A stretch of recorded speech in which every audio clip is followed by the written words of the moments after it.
ಸ್ನೇಹಿತರೆ ನಮಸ್ಕಾರ ಎಲ್ರಿಗೂ. Welcome back to the channel. ಆನ್ಲೈನಲ್ಲಿ ಸಲ್ಲಿಸಿದ ನನ್ನ ಎನ್ಯುಮರೇಷನ್ ಫಾರಮು ಕೊನೆಗೂ BLO ಕಡೆಯಿಂದ ಅಕ್ಸೆಪ್ಟ್ ಆಗಿದೆ. ನೀವು ಸಲ್ಲಿಸಿದಂಥ ಅರ್ಜಿ ಸಂಬಂಧಪಟ್ಟ BLOಗಳ ಲಾಗಿನ್ಗೆ ಹೋಗ್ತದೆ. ಅವರು ಆ ಒಂದು ಅರ್ಜಿನ ಯಾವ ರೀತಿ ಪರಿಶೀಲನೆ ಮಾಡಿ ಅಕ್ಸೆಪ್ಟ್ ಮಾಡ್ತಾರೆ ಅಥವಾ ರಿಜೆಕ್ಟ್ ಕೂಡ ಮಾಡ್ಬೋದು. ತುಂಬ ಜನರಿಗೆ ಒಂದು ಡೌಟ್ ಇದೆ, ನಾವು ಆನ್ಲೈನಲ್ಲಿ ಅರ್ಜಿ ಸಲ್ಲಿಸಿದ ನಂತರ ಆ ಒಂದು ಅರ್ಜಿ ಅಕ್ಸೆಪ್ಟ್ ಆಗುತ್ತೋ ಅಥವಾ ರಿಜೆಕ್ಟ್ ಆಗುತ್ತೋ ಅಂಥೇಳಿ. ನೀವು ಸಲ್ಲಿಸಿದಂಥ ಅರ್ಜಿ ಈ ರೀತಿ PDF ಅಲ್ಲಿ ಸಂಬಂಧಪಟ್ಟ BLOಗಳ ಲಾಗಿನ್ಗೆ ಹೋಗ್ತದೆ. ಅವರು ಅಲ್ಲಿ ಅದನ್ನು ವೆರಿಫಿಕೇಷನ್ ಮಾಡಿ ಅಪ್ರೂವಲ್ ಮಾಡ್ತಾರೆ. BLO ಲಾಗಿನ್ನಲ್ಲಿ ಲಾಗಿನ್ ಮಾಡ್ಕೊಂಡಿದ ನಂತರ ಅವ್ರಿಗೆ ಈ ರೀತಿಯಾದಂಥ ಡ್ಯಾಶ್ಬೋರ್ಡ್ ಕಾಣುತ್ತೆ. ಒಟ್ಟು ಎಷ್ಟು ಅರ್ಜಿ ಸಂಖ್ಯೆಗಳನ್ನ ಹಂಚಿದ್ದಾರೆ ಮತ್ತು ಎಷ್ಟು ಕಲೆಕ್ಟ್ ಮಾಡ್ಕೊಂಡಿದ್ದಾರೆ ಅನ್ನೋದು ಇಲ್ಲಿ ಕೆಳಗಡೆ ಬರಬೇಕು. ಇಲ್ಲಿ ಸಿಟಿಜನ್ BLO ವ್ಯಾಲಿಡೇಟೆಡ್ ಅಂತ ಒಂದು ಆಪ್ಷನ್ ಇದೆ ನೋಡಿ, ಆ ಒಂದು ಆಪ್ಷನ್ಗೆ ಬಂದು ಅದನ್ನು ಕ್ಲಿಕ್ ಮಾಡಿದ್ರೆ ಯಾರೆಲ್ಲ ಆನ್ಲೈನಲ್ಲಿ ಅಪ್ಲೈ ಮಾಡಿದ್ದಾರೆ ಅವರು ಹಾಕ್ತಂಥ ಅರ್ಜಿಗಳು ಇಲ್ಲಿ ಶೋ ಆಗ್ತವೆ. ಈಗ ಸಪೋಸ್ ನಾನೇ ಕೂಡ ಅರ್ಜಿ ಹಾಕಿದ್ದೀನಿ, ನನ್ನ ಒಂದು PDF ಇಲ್ಲಿ ಶೋ ಆಗ್ತಾಯಿದೆ. ಅಲ್ಲಿ PDF ಅಂತ ಬಾಕ್ಸ್ ಇದೆ ನೋಡಿ, ಅದನ್ನು ಕ್ಲಿಕ್ ಮಾಡಿದ್ರೆ ಅಲ್ಲಿ PDF ಕೂಡ ಓಪನ್ ಆಗ್ತದೆ. ಅದಕ್ಕೂ ಮೊದಲು ಇಲ್ಲಿ ಕೆಳಗಡೆ ಬಂದು ಎಡಿಟ್ ಅಂತ ಆಪ್ಷನ್ ಇದೆ, ಅಲ್ಲಿ ಹೋಗಿ ಕ್ಲಿಕ್ ಮಾಡಿ ಏನಾದರೂ ತಪ್ಪುಗಳಾಗಿ ನೀವು ನಮೂದು ಮಾಡಿದರೆ ಎಡಿಟ್ ಕೂಡ ಮಾಡ್ಬೋದು. ಇಲ್ಲಿ ಪಕ್ಕದಲ್ಲಿ ಬಂದು ಫೈಂಡ್ ಓಕೆ ಆ್ಯಂಡ್ ಸಬ್ಮಿಟ್ ಅಂತ ಇದೆ, ಅದನ್ನು ಕ್ಲಿಕ್ ಮಾಡಿದ್ರೆ ಫಾರಮ್ ಸಬ್ಮಿಟೆಡ್ ಸಕ್ಸಸ್ಫುಲಿ ಅಂತೇಳಿ ಈ ರೀತಿಯಾಗಿ ಸಿಂಪಲಾಗಿ ಅಷ್ಟೇ ಸ್ನೇಹಿತರೆ. ಒಂದು ಬಟನ್ ಕ್ಲಿಕ್ ಮಾಡೋ ಮುಖಾಂತರ ನಿಮ್ಮ ಒಂದು ಅರ್ಜಿನ ಅಕ್ಸೆಪ್ಟ್ ಮಾಡ್ಬೋದು. ಅಕ್ಸೆಪ್ಟ್ ಮಾಡಿದ ನಂತರ ಕೆಳಗಡೆ EF filled by citizen BLO verified ಅಂತ ನಾನು ಸಲ್ಲಿಸಿದಂಥ ಅರ್ಜಿನ BLOಗಳು ವೆರಿಫೈಡ್ ಮಾಡಿದ್ದಾರೆ. ಅರ್ಜಿ ಸಂಖ್ಯೆ 1 ಅಂತ ತೋರಿಸುತ್ತೆ. ಈ ರೀತಿಯಾಗಿ ಸ್ನೇಹಿತರೆ ನೀವು ಮನೆಯಲ್ಲೇ ಕೂತು ಮೊಬೈಲ್ ಫೋನ್ನಲ್ಲಿ ಈ ಒಂದು ಅರ್ಜಿನ ಯಶಸ್ವಿಯಾಗಿ ಸಲ್ಲಿಸ್ಬೋದು. ಮತ್ತೆ ಕೂಡ ಸ್ಟೆಪ್ ಬೈ ಸ್ಟೆಪ್ಪು ನಾನು ತಿಳಿಸ್ಕೊಡ್ತೀನಿ. ಅದರಿಂದ ದಯವಿಟ್ಟು ಯಾರೆಲ್ಲ ಫಸ್ಟ್ ಟೈಮ್ ನಮ್ಮ ಚಾನಲ್ ನೋಡ್ತಾ ಇದ್ದೀರಿ ಅವರು ದಯವಿಟ್ಟು ಈ ಒಂದು ಚಾನಲ್ನ ಸಬ್ಸ್ಕ್ರೈಬ್ ಮಾಡಿಕೊಂಡು ನಮಗೆ ಪ್ರೋತ್ಸಾಹ ಮಾಡಿ. ಸಂಪೂರ್ಣವಾದ ಮಾಹಿತಿ ಕೊನೆ ತನಕ A to Z reference number ಬರೋ ತನಕ ಕೂಡ ಈ ಒಂದು ವಿಡಿಯೋದಲ್ಲಿ ಎಲ್ಲ ಥರದ ಮಾಹಿತಿಗಳನ್ನ ನಿಮಗೆ ತಿಳಿಸ್ಕೊಟ್ಟಿದ್ದೀನಿ. ಸ್ನೇಹಿತರೆ ತಡಬೇಡ, ವಿಡಿಯೋನ ಮುಂದುವರ್ಸೋಣ ಬನ್ನಿ. ಸ್ನೇಹಿತರೆ ಮೊದಲಿಗೆ ನೀವು ನಿಮ್ಮ ಫೋನಲ್ಲೂ ಕೂಡ ಈ ಒಂದು ಕೆಲಸನ ಮಾಡ್ಬೋದು. ನಿಮ್ಮ ಫೋನಲ್ಲಿ ಗೂಗಲ್ ಪ್ಲೇಸ್ಟೋರ್ ಆ್ಯಪ್ನ ಓಪನ್ ಮಾಡ್ಕೊಳ್ಳಿ. ಅಲ್ಲಿ ಸರ್ಚ್ ಬಾರ್ಗೆ ಹೋಗಿ ನಾ ಇಲ್ಲಿ ಹೇಳ್ದಂಥ ಒಂದು ಆ್ಯಪ್ನ ಇನ್ಸ್ಟಾಲ್ ಮಾಡ್ಕೋಬೇಕಾಗತ್ತೆ. ECI ನೆಟ್ ಅಂತ ಟೈಪ್ ಮಾಡಿ ಇಲ್ಲಿ ಕಾಣ್ತಿರ್ತಕ್ಕಂಥ ಸಿಂಬಲ್ ಇರ್ತಕ್ಕಂಥ ಈ ಒಂದು ಆ್ಯಪ್ನ ನೀವು ಇನ್ಸ್ಟಾಲ್ ಮಾಡ್ಕೊಳ್ಳಿ. ನಾನು ಆಲ್ರೆಡಿ ಇನ್ಸ್ಟಾಲ್ ಮಾಡ್ಕೊಂಡಿದ್ದೀನಿ, ಅದು ಓಪನ್ ಕೇಳ್ತಾ ಇದೆ, ಓಪನ್ ಅಂತ ಮಾಡ್ಕೋತೀನಿ. ನಂತರ ನೆಕ್ಸ್ಟ್ ಈ ರೀತಿಯಾದಂಥ ಇಂಟರ್ಫೇಸ್ ಓಪನ್ ಆಗ್ತದೆ. ಇಲ್ಲಿ ಮೊದಲಿಗೆ ನೀವು search your name in last SIR 2002 ಮತದಾರರ ಪಟ್ಟಿನ ಡೌನ್ಲೋಡ್ ಮಾಡ್ಕೋಬೇಕಾಗತ್ತೆ. ಅಲ್ಲಿ ನಿಮ್ಮ ಊರಿನ ಭಾಗದ ಸಂಖ್ಯೆ, ನಿಮ್ಮ ಓಟಿನ ಕ್ರಮ ಸಂಖ್ಯೆ ಅದನ್ನು ನೀವು ಫೈಂಡ್ ಮಾಡ್ಕೋಬೇಕಾಗತ್ತೆ. ಅದು 2002 ಆಗಿರಬೇಕಾಗ್ತದೆ. 2002 ಮತದಾರರ ಪಟ್ಟಿನ ಯಾವ ರೀತಿ ಡೌನ್ಲೋಡ್ ಮಾಡ್ಕೊಳ್ಳೋದು ಅಂತ ಆಲ್ರೆಡಿ ವೀಡಿಯೋ ಮಾಡಿದ್ದೀನಿ. ಆ ವಿಡಿಯೋ ನೋಡ್ಕೊಂಡು ನೀವು ಡೌನ್ಲೋಡ್ ಮಾಡ್ಕೊಳ್ಳಿ. ಈಗ ಆನ್ಲೈನಲ್ಲಿ ಯಾವ ರೀತಿ ಎನ್ಯುಮರೇಷನ್ ತುಂಬೋದು ಅನ್ನೋದ್ರ ಬಗ್ಗೆ ತೋರಿಸ್ಕೊಡ್ತೀನಿ. ನೀವು ಮೊದಲನೇ ಪೇಜ್ಗೆ ಬಂದು ಅಲ್ಲಿ ವೋಟರ್ ರಿಜಿಸ್ಟ್ರೇಷನ್ ಫಾರಮ್ ಅಂತ ಇದೆ ನೋಡಿ, ಆ ಒಂದು ಆಪ್ಷನ್ ಕ್ಲಿಕ್ ಮಾಡ್ಕೊಳ್ಳಿ. ನಂತರ ನಿಮಗೆ ಇಲ್ಲಿ ಸ್ಪೆಷಲ್ ಇಂಟೆನ್ಸಿವ್ ರಿವಿಷನ್ SIR ಅಂತ ಇದೆ ನೋಡಿ, ಆ ಒಂದು ಆಪ್ಷನ್ನ ಕ್ಲಿಕ್ ಮಾಡಿದ್ರೆ ನೆಕ್ಸ್ಟ್ ಈ ರೀತಿ ಲಾಗಿನ್ ಪೇಜ್ಗೆ ಕರ್ಕೊಂಡು ಹೋಗುತ್ತೆ. ಇಲ್ಲಿ ಡೈರೆಕ್ಟಾಗಿ ಲಾಗಿನ್ ಮಾಡ್ಕೊಳ್ಳೋಕ್ಕಾಗಲ್ಲ. ನೀವು ನ್ಯೂ ಯೂಸರ್ ಆಗಿದ್ರೆ ಅಲ್ಲಿ ನ್ಯೂ ಯೂಸರ್ ಅಂತ ಆಪ್ಷನ್ ಇದೆ, ಅದನ್ನು ಕ್ಲಿಕ್ ಮಾಡಿ ನೀವು ಅಕೌಂಟ್ನ ಕ್ರಿಯೇಟ್ ಮಾಡ್ಕೋಬೇಕಾಗತ್ತೆ. ಈ ರೀತಿ ನೆಕ್ಸ್ಟ್ ಪೇಜ್ ಓಪನ್ ಆಗುತ್ತೆ. ಇಲ್ಲಿ ನಿಮ್ಮ ಫೋನ್ ನಂಬರ್ನ ಕೊಡಬೇಕು. ಫೋನ್ ನಂಬರ್ ಕೊಟ್ಟು ನೀವು ಇಲ್ಲಿ ಸೆಂಡ್ OTP ಅಂತ ಕ್ಲಿಕ್ ಮಾಡಬೇಕಾಗತ್ತೆ. ಕ್ಲಿಕ್ ಮಾಡಿದಾಗ ನೀವು ಕೊಟ್ಟಿರ್ತಕ್ಕಂಥ ಫೋನ್ ನಂಬರ್ಗೆ ಒಂದು OTP ಬರುತ್ತೆ. ಜೊತೆಗೆ ನೆಕ್ಸ್ಟ್ ಪೇಜ್ ಈ ರೀತಿ ಓಪನ್ ಆಗುತ್ತೆ. ಇಲ್ಲಿ ನಿಮ್ಮ ಹೆಸರನ್ನ ಹಾಕಬೇಕು. ಯಾರ ಹೆಸರಲ್ಲಿ ಅಕೌಂಟ್ ಕ್ರಿಯೇಟ್ ಮಾಡ್ತಾಯಿದ್ದೀರಿ ಮತದಾರರ ಅವ್ರ ಹೆಸರನ್ನ ಹಾಕಿ. ಫಸ್ಟ್ ನೇಮ್ಗೆ ಹೆಸರಿದ್ರೆ ಹಾಕಿ, ಲಾಸ್ಟ್ ನೇಮ್ಗೆ ಇನ್ಸಿಲ್ ಇದ್ದರೆ ಹಾಕಿ ಅಥವಾ ಸರ್ನೇಮ್ ಅಂತ ಇದ್ದರೆ ಹಾಕಿ. ನಂತರ ಬಂದಿರತಕ್ಕಂಥ OTPನ ಆ ಕೆಳಗಡೆ ಬಾಕ್ಸ್ಗೆ ಹಾಕಿ ಸಬ್ಮಿಟ್ ಅಂತ ಮಾಡ್ತು ಅಂದರೆ ಯೂಸರ್ ಕ್ರಿಯೇಟೆಡ್ ಸಕ್ಸಸ್ಫುಲಿ ಅಂತ ಬರುತ್ತೆ. ಇಷ್ಟಾಯಿತು ಅಂದರೆ ನಿಮ್ಮ ಅಕೌಂಟ್ ಕ್ರಿಯೇಟ್ ಆಗುತ್ತೆ. ಮತ್ತು ಹೋಮ್ ಪೇಜಿಗೆ ಬರುತ್ತೆ ಆಟೋಮೆಟಿಕ್ಕಾಗಿ. ಅಲ್ಲಿ ನೀವು ಕ್ರಿಯೇಟ್ ಮಾಡಿದಾಗ ಕೊಟ್ಟಿರ್ತೀರಲ್ಲ ಆ ಒಂದು ಫೋನ್ ನಂಬರ್ನ ಕೊಟ್ಟು ಮತ್ತೆ ನೀವು ಸೆಂಡ್ OTP ಅಂತ ಮಾಡಬೇಕು. ಮತ್ತೆ ಕೂಡ ನಿಮ್ಮ ಫೋನ್ಗೆ ಮತ್ತೊಂದು OTP ಬರುತ್ತೆ. ಆ OTPನ ಬಾಕ್ಸಲ್ಲಿ ಹಾಕಿ ಕೆಳಗಡೆ ಬಂದು ನೀವು ಮತ್ತೆ ಲಾಗಿನ್ ಅಂತ ಕ್ಲಿಕ್ ಮಾಡಬೇಕು. ನಂತರ ಈ ರೀತಿಯಾಗಿ ಯಶಸ್ವಿಯಾಗಿ ಲಾಗಿನ್ ಆಗುತ್ತೆ ಸ್ನೇಹಿತರೆ. ಇಲ್ಲಿ ನೀವು ವೋಟರ್ ರಿಜಿಸ್ಟ್ರೇಷನ್ ಫಾರಮ್ ಅಂತ ಆಪ್ಷನ್ ಇದೆ, ಅದನ್ನು ಕ್ಲಿಕ್ ಮಾಡ್ಕೊಳ್ಳಿ. ನೆಕ್ಸ್ಟ್ ಪೇಜ್ ಈ ರೀತಿ ಓಪನ್ ಆಗುತ್ತೆ. ಇಲ್ಲಿ ಬಂದು ಫಿಲ್ ಎನ್ಯುಮರೇಷನ್ ಫಾರಮ್ ಆನ್ಲೈನ್ ಅಂತ ಇದೆ ನೋಡಿ, ಈ ಒಂದು ಆಪ್ಷನ್ನು ಗ್ರೀನ್ ಮೇಲೆ ಇದೆ ನೋಡಿ, ಅದನ್ನು ಕ್ಲಿಕ್ ಮಾಡ್ಕೊಳ್ಳಿ. ನಂತರ ನೆಕ್ಸ್ಟ್ ಪೇಜು ಈ ರೀತಿ ಓಪನ್ ಆಗುತ್ತೆ. ಇಲ್ಲಿ ಮೊದಲಿಗೆ ನಿಮ್ಮ ಸ್ಟೇಟು ಆ ಲಿಸ್ಟಿಂದ ಚೂಸ್ ಮಾಡ್ಕೊಳ್ಳಿ. ತದನಂತರ ಕೆಳಗಡೆ ಬಂದು ನಿಮ್ಮ ವೋಟರ್ ID ಕಾರ್ಡ್ ನಂಬರ್ನ ಕೇಳುತ್ತೆ. ಆ ಒಂದು ಬಾಕ್ಸ್ಗೆ ನಿಮ್ಮ ವೋಟರ್ ID ಕಾರ್ಡಿಗೆ ಪ್ರಸ್ತುತ ಇರ್ತಕ್ಕಂಥ ವೋಟರ್ ID ಕಾರ್ಡ್ ನಂಬರ್ನ ಹಾಕಿ ಸಬ್ಮಿಟ್ ಅಂತ ಕ್ಲಿಕ್ ಮಾಡಬೇಕು. ನಂತರ ನೆಕ್ಸ್ಟ್ ಪೇಜು ಮತ್ತೆ ಈ ರೀತಿ ಓಪನ್ ಆಗ್ತದೆ. ನಿಮ್ಮ ಹೆಸರು, ನಿಮ್ಮ UCI ನಂಬರು, ನಿಮ್ಮ ಸೀರಿಯಲ್ ನಂಬರು, ನಿಮ್ಮ ಬೂತ್ನ ಮತಗಟ್ಟೆ ಸಂಖ್ಯೆ, ಹಾಗೆಯೇ ನಿಮ್ಮ ಕಾನ್ಸ್ಟಿಟ್ಯೂಯೆನ್ಸಿ ಎಲ್ಲ ಓಪನ್ ಆಗ್ತದೆ. ತದನಂತರ ಸ್ನೇಹಿತರೆ ಇಲ್ಲಿ ವೆರಿ ಇಂಪಾರ್ಟೆಂಟಾಗಿ ನಿಮ್ಮ ಹೆಸರು ಆಧಾರ್ ಕಾರ್ಡ್ನಲ್ಲಿರುವಂತೆ ಎಕ್ಸಾಕ್ಟಾಗಿ ಇದ್ದರೆ ಮಾತ್ರ ಈ ಒಂದು ಕೆಲಸನ ನೀವು ಆನ್ಲೈನಲ್ಲಿ ಮಾಡ್ಬೋದು. ಒಂದು ವೇಳೆ ನೇಮು ಮಿಸ್ ಮ್ಯಾಚ್ ಇತ್ತು ಅಂದರೆ ನೀವು ಈ ಒಂದು ಕೆಲಸನ ಮಾಡಲಿಕ್ಕಾಗಲ್ಲ.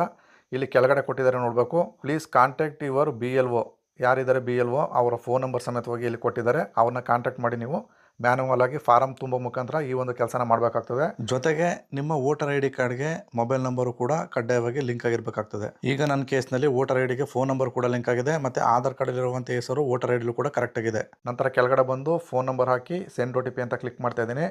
ಇವಾಗ ಕೊಟ್ಟಿರ್ತಕ್ಕಂಥ ಆ ಒಂದು ಫೋನ್ ನಂಬರ್ಗೆ ಒಂದು OTP ಬರುತ್ತೆ. OTPನ ಹಾಕಿ ನಾನು ವೆರಿಫೈ OTP ಅಂತ ಕ್ಲಿಕ್ ಮಾಡ್ತಾ ಇದ್ದೀನಿ. ನಂತರ ನೆಕ್ಸ್ಟ್ ಪೇಜು ಈ ರೀತಿ ಓಪನ್ ಆಗುತ್ತೆ. ಸ್ನೇಹಿತರೆ, ಇಲ್ಲಿ ಸ್ಕ್ರೋಲ್ ಮಾಡ್ಕೊಂಡು ಬಂದರೆ ನಿಮಗೆ 4 ರೀತಿಯ ಆಪ್ಷನ್ಗಳು ಕಾಣುತ್ತೆ. My name, existing, electoral roll, last SIR. ಅಂದರೆ 2002ಕ್ಕಿಂತ ಮೊದಲು ನನ್ನ ಹೆಸರು ಇತ್ತು, ಈಗಲೂ ನನ್ನ ಹೆಸರು ಇದೆ ಅಂದರೆ ಫಸ್ಟ್ ಆಪ್ಷನ್ ಸೆಲೆಕ್ಟ್ ಮಾಡ್ಕೋಬೇಕು. ಒಂದು ವೇಳೆ 2002ರಿಂದ ಈಚೆಗೆ ವೋಟರ್ ಲಿಸ್ಟಲ್ಲಿ ನಿಮ್ಮ ಹೆಸರಿದ್ದು 2002ರ ವೋಟರ್ ಲಿಸ್ಟ್ಗಿಂತ ಮೊದಲು ನಿಮ್ಮ ಹೆಸರು ಇರಲಿಲ್ಲ ಅಂದರೆ ಸೆಕೆಂಡ್ನೇ option my parents name, father name ಮತ್ತು ಗ್ರ್ಯಾಂಡ್ ಮದರ್ ನೇಮ್ ಅಂತ ಇದೆ ನೋಡಿ. ಆ ಒಂದು ಆಪ್ಷನ್ ಬಂದು 2002, 2003, 2005 ತನಕ ಆ ಒಂದು ಪಟ್ಟಿಲಿ ನಮ್ಮ ಪೇರೆಂಟ್ಸ್ದು ಹೆಸರಿದೆ ಅಂತ ನೀವು ಆ ಒಂದು ಆಪ್ಷನ್ನ ಸೆಲೆಕ್ಟ್ ಮಾಡ್ಕೋಬೇಕಾಗುತ್ತೆ. ಒಂದು ವೇಳೆ ನಿಮ್ಮ ಪೇರೆಂಟ್ಸ್ ನೇಮು 2002ರ ಮತಪಟ್ಟಿಲಿಲ್ಲ, 2002ರ ನಂತರ ಮತಪಟ್ಟಿಲಿದೆ ಅಂದರೆ ನೀವು 3ನೇ ಆಪ್ಷನ್ಗೆ ಬಂದು ನಿಮ್ಮ ಪೇರೆಂಟ್ಸು 2025-26ನ ಸಾಲಿನ ಪ್ರಸ್ತುತ ಮತದಾರರ ಪಟ್ಟಿಲಿ ಹೆಸರಿದೆ ಅಂದರೆ ನೀವು 3ನೇ ಆಪ್ಷನ್ ಬಂದು ಸೆಲೆಕ್ಟ್ ಮಾಡ್ಕೊಳ್ಳಿ. ನಂತರ ಸ್ನೇಹಿತರೆ 4ನೇ ಆಪ್ಷನ್ ಬಂದು ನಿಮ್ಮ ತಂದೆ ತಾಯಿ ಹೆಸರು ಕೂಡ 2002ರ ಮತಪಟ್ಟಿಲಿ ಮತ್ತು ಈಗಲೂ ಕೂಡ ಇಲ್ಲ, ನಿಮ್ಮ ಹೆಸರು ಕೂಡ ಇಲ್ಲ ಅಂದರೆ 4ನೇ ಆಪ್ಷನ್ ಸೆಲೆಕ್ಟ್ ಮಾಡ್ಕೋಬೇಕು. ಈ ಒಂದು ಆಪ್ಷನು ಈಗ ಪ್ರಸ್ತುತ ನಿಮ್ಮ ವೋಟರ್ ಲಿಸ್ಟಲ್ಲಿ ನಿಮ್ಮ ಹೆಸರಿದೆ ಆದರೆ ಬಟ್ ನಿಮ್ಮ ತಂದೆ ತಾಯಿ ಅವ್ರ ಹೆಸರಿಲ್ಲ ಅಂಥವ್ರು ಮಾತ್ರ ಇದನ್ನು ಸೆಲೆಕ್ಟ್ ಮಾಡ್ಕೊಳ್ಳಿ. ಫಸ್ಟ್ನೇ ಆಪ್ಷನ್ ಸೆಲೆಕ್ಟ್ ಮಾಡ್ಕೋತೀನಿ. 2002ರ ಪಟ್ಟಿಲಿ ನಮ್ಮ ಹೆಸರು ಇರೋದ್ರಿಂದ ಮೊದಲನೇ ಆಪ್ಷನ್ನ ಸೆಲೆಕ್ಟ್ ಮಾಡಿಕೊಂಡು ಸ್ಕ್ರೋಲ್ ಮಾಡಿಕೊಂಡು ಕೆಳಗಡೆ ಬರ್ತಾ ಇದೀವಿ. ಕೆಳಗಡೆ ಬಂದು ಇಲ್ಲಿ ಸೆಲೆಕ್ಟ್ ದ ಸ್ಟೇಟ್ ಅಂತ ಕೇಳುತ್ತೆ, ಈ ಲಿಸ್ಟಿಂದ ಸೆಲೆಕ್ಟ್ ಮಾಡ್ಕೋಬೇಕು. ನೆಕ್ಸ್ಟ್ ಆಪ್ಷನ್ ಬಂದು ಸೆಲೆಕ್ಟ್ ದ ಕಾನ್ಸ್ಟಿಟ್ಯೂಯೆನ್ಸಿ ಅಂತ ಕೇಳುತ್ತೆ. ಇಲ್ಲಿ ಡೈರೆಕ್ಟಾಗಿ ನಿಮ್ಮ ವಿಧಾನಸಭಾ ಕ್ಷೇತ್ರ, ಕರ್ನಾಟಕದಲ್ಲಿ ಏನು 225 ವಿಧಾನಸಭಾ ಕ್ಷೇತ್ರಗಳಿದೆ ಅವುಗಳು ಎಲ್ಲದ ಲೀಸ್ಟ್ಗಳು ಕೂಡ ಇಲ್ಲಿ ಶೋ ಆಗ್ತದೆ. ಇಲ್ಲಿ ನಿಮ್ಮದು ಯಾವುದು ಕಾನ್ಸ್ಟಿಟ್ಯೂಯೆನ್ಸಿ ಅದನ್ನು ಸೆಲೆಕ್ಟ್ ಮಾಡ್ಕೊಳ್ಳಿ. ನಂತರ ಕೆಳಗಡೆ ಆಪ್ಷನ್ ಬಂದು ಬೂತು ಮತಗಟ್ಟೆ ಸಂಖ್ಯೆ, ಈ ಲಿಸ್ಟಿಂದ ನಿಮ್ಮ ಊರು ಯಾವ ಮತಗಟ್ಟೆ ಸಂಖ್ಯೆ ಬರುತ್ತೆ ಆ ಲಿಸ್ಟ್ನ ಸ್ಕ್ರೋಲ್ ಮಾಡ್ಕೊಂಡು ಅಲ್ಲಿ ಪತ್ತೆ ಮಾಡ್ಕೊಂಡು ನೀವು ಸೆಲೆಕ್ಟ್ ಮಾಡ್ಕೋಬೇಕು. ನಂತರ ಸ್ನೇಹಿತರೆ ಕೆಳಗಡೆ ಬಂದು ಪಾರ್ಟ್ ಸೀರಿಯಲ್ ನಂಬರ್ ಅಂತ ಕೇಳುತ್ತೆ. ಇದು ವೆರಿ ಇಂಪಾರ್ಟೆಂಟಾಗಿ ನಾನು ಮೊದಲೇ ತೋರಿಸಿರೋ ರೀತಿ ನಿಮ್ಮ 2002ರಲ್ಲಿ ನಿಮ್ಮ ಲೀಸ್ಟಲ್ಲಿ ನಿಮ್ಮ ಹೆಸರಿದೆ ಚೆಕ್ ಮಾಡ್ಕೊಳ್ಳಿ ಅಂತ ಹೇಳಿದ್ನಲ್ಲ, ಅಲ್ಲಿ ಪಾರ್ಟ್ ನಂಬರಲ್ಲಿ 26 ಅಂತ ಇದೆ ನೋಡಿ. ಆ ಒಂದು ಹಳೆಯ 2002ರ ಆ ಒಂದು ಪಾರ್ಟ್ ನಂಬರ್ ನೀವು ಕಾಪಿ ಮಾಡ್ಕೋಬೇಕಾಗತ್ತೆ. ಈ ಒಂದು ಪಾರ್ಟ್ ನಂಬರ್ ನಿಮ್ಮ ಹಳೆಯ ವೋಟರ್ ಲಿಸ್ಟ್ನಲ್ಲೂ ಕೂಡ 2002ರ ವೋಟರ್ ಲಿಸ್ಟ್ನಲ್ಲೂ ಕೂಡ ಸಿಗುತ್ತೆ. ನಿಮ್ಮ ಹೆಸರಿನ ಸ್ಟಾರ್ಟಿಂಗು ಎಡಭಾಗದಲ್ಲೇ ಇರುತ್ತೆ, ಅಲ್ಲಿ ಹುಡುಕಿ ಅದೇ ನಂಬರ್ನ ಇಲ್ಲಿ ಹಾಕಿ ನೀವು ಸರ್ಚ್ ಅಂತ ಮಾಡಬೇಕಾಗತ್ತೆ. ಸರ್ಚ್ ಮಾಡಿದ ನಂತರ ಆಟೋಮೆಟಿಕ್ಕಾಗಿ ನಿಮ್ಮ ನೇಮು ಟ್ಯಾಲಿ ಆಗ್ತು ಅಂದರೆ ನಿಮ್ಮ ಹೆಸರು ಮತ್ತು ರಿಲೇಟಿವ್ ನೇಮು ಎರಡು ಮಾತ್ರ ಇಲ್ಲಿ ಫೈಂಡ್ ಆಗುತ್ತೆ. ಇಲ್ಲಿ ಏನು ಡೀಟೇಲ್ಸ್ ಕೂಡ ಇಲ್ಲಿ ಫೈಂಡ್ ಆಗಲ್ಲ. ಇವೆರಡು ಕೂಡ ಮ್ಯಾಚ್ ಬಂತು ಅಂದ್ರೆ ಮಾತ್ರ ನೀವು ಕನ್ಸಲ್ಟ್ ಬಾಕ್ಸ್ ಇದೆ ಅದನ್ನು ಕ್ಲಿಕ್ ಮಾಡಿ ಅಲ್ಲಿ ನೀವು ಓದ್ಕೋಬೋದು. My name, existing, electoral roll, Karnataka in 2002 for the above details 2002ರ ಮತಪಟ್ಟಿಲಿ ನಮ್ಮ ಹೆಸರಿದೆ ಅಂತ ಬರುತ್ತೆ. ಓಕೆ ಅಂತ ಮಾಡಿ ನೆಕ್ಸ್ಟ್ ಪೇಜ್ ಈ ರೀತಿ ಓಪನ್ ಆಗುತ್ತೆ. ನೀವು ಇಲ್ಲಿ ಏನು ಫಿಲ್ ಮಾಡೋ ಅವಶ್ಯಕತೆ ಇಲ್ಲ, ಎಲ್ಲ ಕೂಡ ಆಟೋಮೆಟಿಕ್ಕಾಗಿ ಅಲ್ಲೇ ಫೆಚ್ ಆಗಿರೋದ್ರಿಂದ ನೀವು ಇಲ್ಲಿ ಸ್ಕ್ರೋಲ್ ಮಾಡಿಕೊಂಡು ನೀಟಾಗಿ ಒಂದ್ಸರಿ ಓದ್ಕೊಂಡು ಕೆಳಗಡೆಗೆ ಹೋಗಿ ಇಲ್ಲಿ ಕೆಲವನ್ನ ಫಿಲಪ್ ಮಾಡಬೇಕಾಗತ್ತೆ. ಆ ಸ್ಟೆಪ್ಗಳು ಮಿಸ್ ಆಗದ ರೀತಿ ಸ್ಟೆಪ್ಪು ತೋರಿಸ್ತೀನಿ, ಅಲ್ಲಿ ತನಕ ನೀವು ನೋಡ್ಕೊಂಡು ಹೋಗಿ. ಈ ರೀತಿ ನಿಧಾನವಾಗಿ ಸ್ಕ್ರೋಲ್ ಮಾಡ್ಕೊಂಡು ಹೋಗಿ ಸ್ನೇಹಿತರೆ. ಇಲ್ಲಿ ಕೆಳಗಡೆ ಒಂದು ಆಪ್ಷನ್ ತೋರಿಸ್ತಾ ಇದೆ ನೋಡ್ಬೋದು, ನಿಮ್ಮ ಫೋನ್ ನಂಬರ್ ಆಲ್ರೆಡಿ ವೆರಿಫೈಡ್ ಆಗಿದೆ. ಇಲ್ಲಿ ಡೇಟ್ ಆಫ್ ಬರ್ತ್ ಅಂತ ತೋರಿಸ್ತಾ ಇದೆ, ಆ ಒಂದು ಕಾಲಮ್ಗೆ ಬಂದು ನಿಮ್ಮ ಡೇಟ್ ಆಫ್ ಬರ್ತ್ನ ಹಾಕಬೇಕು. ನಂತರ ನೆಕ್ಸ್ಟ್ ಆಪ್ಷನ್ ಬಂದು ನಿಮ್ಮ ಆಧಾರ್ ನಂಬರ್ನ ಕೇಳುತ್ತೆ, ಅಲ್ಲಿಗೆ ಸಂಪೂರ್ಣ ನಿಮ್ಮ ಆಧಾರ್ ನಂಬರ್ನ ಹಾಕಿ. ಹಾಗೆಯೇ ಕೆಳಗಡೆ ಬಂದು ಫಾದರ್ ನೇಮ್ ಅಥವಾ ಲೀಗಲ್ ಗಾರ್ಡಿಯನ್ ಏನು ಕೇಳುತ್ತೆ, ನಿಮ್ಮ ಫಾದರ್ ನೇಮ್ನ ಹಾಕಬೇಕು. ನಂತರ ಫಾದರ್ದು ಆಪ್ಷನ್ ಎಲ್ಲ ಕೇಳುತ್ತೆ, ನಿಮ್ಮದು ಎಫಿ ಕಾರ್ಡ್ ನಂಬರ್ ಇದೆ ಅಂತ, ವೋಟರ್ ಕಾರ್ಡ್ ನಂಬರ್ ಇದ್ದರೆ ಹಾಕ್ಬೋದು, ಇಲ್ಲ ನೆಸಸರಿ ಇಲ್ಲ ಅದನ್ನು ಬಿಡ್ಬೋದು. ಹಾಗೆಯೇ ಸ್ನೇಹಿತರೆ ಕೆಳಗಡೆ ಬಂದು ನಿಮ್ಮ ಮದರ್ ನೇಮ್ನ ಕೇಳುತ್ತೆ, ನಿಮ್ಮ ತಾಯಿ ಹೆಸರನ್ನ ಹಾಕಿ, ಅವ್ರದ್ದು ಕೂಡ ವೋಟರ್ ID ಕಾರ್ಡ್ ನಂಬರ್ ಇದ್ದರೆ ಹಾಕಿ, ಆಪ್ಷನಲ್ಲ ಅದು ಹಾಕೋ ಅವಶ್ಯಕತೆ ಇಲ್ಲ, ಹಾಗೆಯೇ ಬೇಕಾದ್ರೆ ಬಿಡ್ಬೋದು. ನಂತರ ನೆಕ್ಸ್ಟ್ ಆಪ್ಷನ್ ಬಂದು ಸ್ಪೋಸ್ ಅಂತ ಕೇಳುತ್ತೆ, ನಿಮ್ಮ ಹೆಂಡ್ತಿದು ಹೆಸರನ್ನ ಹಾಕಬೇಕು, ಅದು ಆಪ್ಷನಲ್ಲು ಇದ್ದರೆ ಹಾಕಿ ಇಲ್ಲಾಂದರೆ ಬಿಡಿ. ನಂತರ ಕೆಳಗಡೆಗೆ ಬಂದು ನಿಮ್ಮದು ಸಬ್ಮಿಷನ್ ಎಲ್ಲಿ ಮಾಡಿದ್ರಿ, ಯಾವ ಊರಲ್ಲಿ ಮಾಡಿದ್ರಿ ಆ ವಿಲೇಜ್ನ ಹೆಸರನ್ನ ಹಾಕಬೇಕು. ನಂತರ ಕೆಳಗಡೆ ಬಂದು ಇಲ್ಲೊಂದು ಚೂಸ್ ಫೈಲ್ ಮಾಡಿ ನೀವು ಒಂದು ಫೋಟೋನ ಅಪ್ಲೋಡ್ ಮಾಡಬೇಕಾಗುತ್ತೆ. ಇವಾಗ ನಾನು ಮೊದಲೇ ಕೂಡ ಎಲ್ಲ ಕೂಡ ರೆಡಿ ಮಾಡ್ಕೊಂಡಿದ್ದೀನಿ, ಅದರಿಂದ ಅಲ್ಲಿ ಚೂಸ್ ಫೈಲ್ ಮಾಡಿ ನಾನು ಅಪ್ಲೋಡ್ ಮಾಡ್ತೀನಿ. ಈಗ ಗ್ಯಾಲರಿಗೆ ಕರ್ಕೊಂಡು ಹೋಗುತ್ತೆ, ಅಲ್ಲಿ ಗ್ಯಾಲರಿ ಕ್ಲಿಕ್ ಮಾಡಿದಾಗ ನಾನು ಫೋಟೋನ ಸೆಲೆಕ್ಟ್ ಮಾಡ್ಕೊತಾ ಇದ್ದೀನಿ. ಸೆಲೆಕ್ಟ್ ಮಾಡಿಕೊಂಡು ಈ ರೀತಿ ಕರೆಕ್ಟಾಗಿ ಓಪನ್ ಆಗುತ್ತೆ.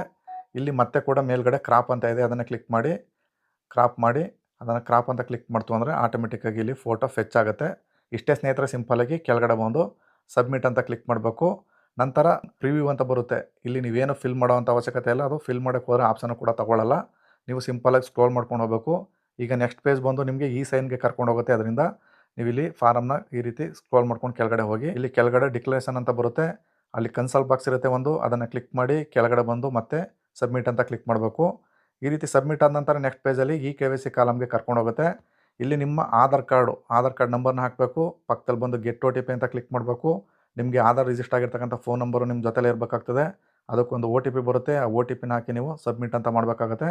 ಸಬ್ಮಿಟ್ ಮಾಡಿದ ನಂತರ ಯಶಸ್ವಿಯಾಗಿ your application has been submitted successfully 36/2026 ಅಂತ ಬರ್ತಾ ಇದೆ. ಯುವರ್ ರೆಫರೆನ್ಸ್ ನಂಬರ್ ID ಅಂತ ಹೇಳಿ ನಿಮ್ಮ ID ನಂಬರು ಕೂಡ ಅಲ್ಲಿ ಒಂದು ಶೋ ಆಗ್ತದೆ. ಇದ್ರ ಜೊತೆಗೆ ನಿಮಗೆ ಒಂದು ಮೆಸೇಜ್ ಕೂಡ ಬರುತ್ತೆ ಸ್ನೇಹಿತರೆ, ಎನ್ಮೋನೇಷನ್ ಫಾರಮ್ ಸಬ್ಮಿಟೆಡ್ ಸಕ್ಸಸ್ಫುಲಿ ಅಂತ ಹೇಳಿ ನಿಮ್ಮ ಎಫಿಕ್ ನಂಬರ್ ಎಲ್ಲ ತೋರಿಸುತ್ತೆ. ಇಷ್ಟಾಯಿತು ಅಂದರೆ ನಿಮ್ಮದು ಯಶಸ್ವಿಯಾಗಿ ಮನೆಯಲ್ಲೇ ಕೂತು ಈ ಒಂದು ಕೆಲಸನ ಕಂಪ್ಲೀಟ್ ಮಾಡ್ದಂಗೆ ಆಯಿತು. ಇದು ಒಂದು ರೀತಿಯ ಮೆಥಡ್ ಆಯಿತು. ಮತ್ತೊಂದು ರೀತಿಯ ಮೆಥಡ್ ಇದೆ, ನೀವು ಆನ್ಲೈನಲ್ಲಿ ಅಪ್ಲೈ ಮಾಡಲಿಕ್ಕಾಗಲ್ಲ ಅಂಥವ್ರು ಆಫ್ಲೈನ್ಗೆ ನಿಮ್ಮ ಮನೆಯಲ್ಲಿಗೆ ಬಂದು BLOಗಳು ಫಾರಮ್ನ ಕೊಟ್ಟು ಹೋಗ್ತಾರೆ. ಆ ಒಂದು ಫಾರಮ್ನ ಯಾವ ರೀತಿ ತುಂಬಿ ಸಬ್ಮಿಟ್ ಮಾಡೋದು ಅಂತ ಅದನ್ನು ಕೂಡ ವೀಡಿಯೋ ಮಾಡಿದ್ದೀನಿ. ಆ ವಿಡಿಯೋ ಈ ವಿಡಿಯೋದ ಡಿಸ್ಕ್ರಿಪ್ಷನಲ್ಲಿ ಕೊಟ್ಟಿರ್ತೀನಿ, ಅಲ್ಲಿ ಹೋಗಿ ನೀವು ಯಶಸ್ವಿಯಾಗಿ ಸಬ್ಮಿಟ್ ಮಾಡ್ಬೋದು.